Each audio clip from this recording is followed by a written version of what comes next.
I have come across a display of Pat Pauly quilts, and I'm so excited about this, of course, because we have had her on the podcast.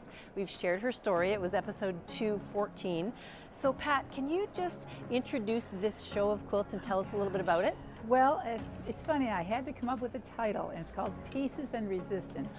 And it's just a handy title for the fact that I'm a piecer. Yeah.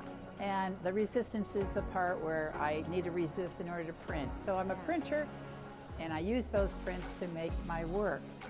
So I'm a piecer. I don't fuse. I don't use the F word, and I use them. But more and more, I'm using them as large pieces of fabric. Well, it's a gorgeous display of quilts. Can you tell us a little bit about your processes? Where do you start? Is it whole white cloth? I start with a piece of whole white cloth, and it's about this big. If I can walk over here, I'll get you a piece. Yes, absolutely. Hang on.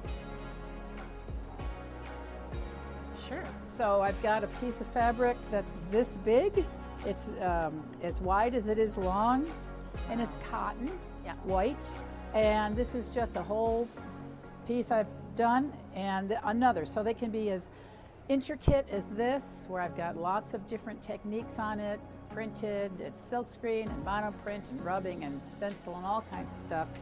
Or it can be as simple as this, which is just screen printed.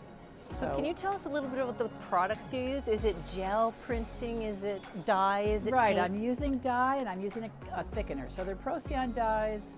Most people know what that is. And I'm using a pre-mixed mix that's a print paste, but it has in it thickener that I don't have to use a blender for, which I'm happy to say is really simple stuff. So I can use it in all these techniques, and I can use it on linen as well as cotton, as well as silk. So it's a really versatile medium. Okay, so tell us a little bit about how you approach color, because color is stealing the show here today. I gotta say, this is the best gallery in the show here. It's just fabulous. It's very open, lots of people come in, but what happens is when people walk through the gallery, they get sort of giddy and happy because it's so brilliantly colored. Yeah. And I keep thinking, like, what else are they looking at, you know? Dirt? I don't know. But I use color that's really saturated, and I'm able to, if I want to make it lighter, I just add more of the print paste to it to thin it out. It's tricky to thin it out, so I have my go-to colors. But they're pretty heavy-handed. When I print, it looks really dark, but once it's dry, it's lighter, and once it's washed, it's a tad lighter than that. So I have to overcompensate when I'm printing. Print it with a heavy hand so that I can get the saturation for these colors. And they're pretty brilliant. So okay, so tell us a little bit about your process. How do you create a composition? Are you literally going onto a design wall and throwing things together, or do you draw something out in advance? No, I don't start with, I can if I have to. I can start out with a sketch or something I want to do. I usually just print fabric just for the sake of printing, and I have techniques for how to start that.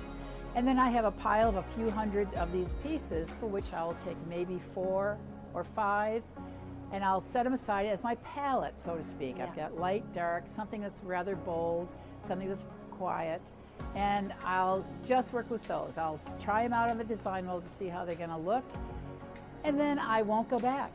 Once you second guess yourself, you've already started to not believe in yourself. Yeah. So I just use those 4 or 5 pieces. This might have 4 pieces of fabric in it, not much. This has one whole piece that's the center, oddly enough, and the rest is a frame. Yeah. So it's a center medallion. Yeah. Okay, so let's go into stitch. How do you use stitch to embellish your work?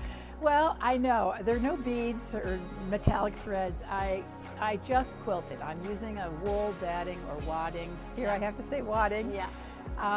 And whatever's in the print is what I quilt around. Okay. So I get the shapes that I've got, and I'll quilt around the marks that I've made, and I'll use the same color thread, and I'll fill in the background. But if I've got something that's a shape or an element, I'll quilt that element. So if it's a stripe, I'll quilt the stripe. I don't just go through the whole thing with one stitch. I usually will, if it's a floral piece or if it's a branch, I'll quilt around that piece so it shows up. Yeah.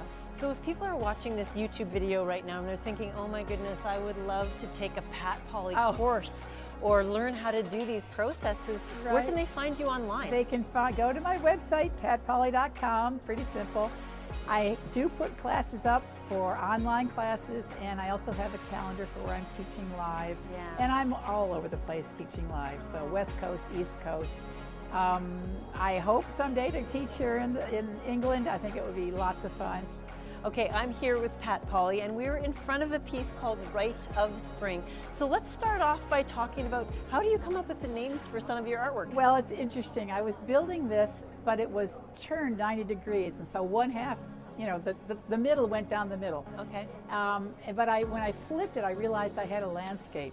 Yeah. And when I'd finished it, I needed to remember what it is in my file. So if I give it a name, it really helps, rather than, you know, imagination number 3. So in this case, my daughter walked by and she says, Mom, it looks like stuff is coming out of the ground. And I thought, okay, Rite of Spring. I can remember because it was springtime. This is unusual because it looks like I'm using one big piece of fabric and one big piece of fabric, but it has a lot of piecing in it. And I don't think people think of me as someone who designs their pieces. Yeah. They think I just print. So I do have piecing here. This is a big piece. There's a ton of piecing up in here. Yeah. Piecing, piecing, piecing, and down in here. Somebody even pointed out that I'd pieced this. Now it's probably too small to see. But the thing is, I teach both quilt design and sewing, and I also teach printing. This has got kind of the whole 9 yards, 10 yards in it. I've got rubbings here, I've got monoprints, and I've got screen prints. I've got screen prints here. Some print the table, I think, as in printing off the table. I've got more piecing, and I've got large screen prints, so it really has like the whole gamut of things. It's also pretty damn big. Yeah, so it's huge. It's about 7 feet by 7 feet, which is plenty large. So let's just dive into one of the processes. Okay. So let's take a look at this area here. So you would have screen printed this. So did you squirt glue on a screen, or what did you do? Yes, I did. I used washable glue, which didn't wash out. Oh no. Yeah. So, but now I've got a permanent glue screen. Yeah. I really tried to get it out of there.